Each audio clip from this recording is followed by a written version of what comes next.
تغلق کا پہلا بادشاہ غیاث الدین تھا، جبل بند کے ایک ترک غلام کا بیٹا۔ اس کے بعد اس کا بیٹا جونا خان تخت پر بیٹھا، جو محمد تغلق کے نام سے مشہور ہے۔ اس نے 27 برس بادشاہت کی۔ اس کا عہد ملک کے لیے بوال تھا۔ رایا اس کو خونی سلطان کہا کرتے۔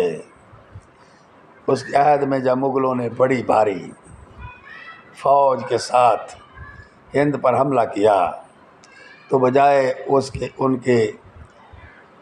ان سے لڑتا، ان کو خزانے کا کل روپیہ دے کر واپس جانے پر راضی کر لیا۔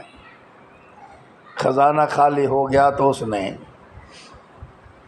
تانبے کا سکہ جاری کیا اور رایا کو مجبور کیا کہ چاندی کا روپیہ کی جگہ تانبے کا سکہ لے، مگر رایا نے یہ منظور نہ کیا۔ اس نے موصول بڑھانے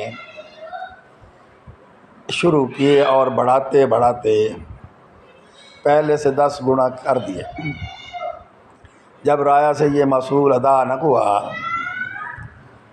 تو وہ کھیتی باڑی منہ موڑ کر زمینوں کو بے کاش چھوڑ کر بھاگ گئی۔ اب بادشاہ نے رایا کے شکار کے لیے فوج بھیجی۔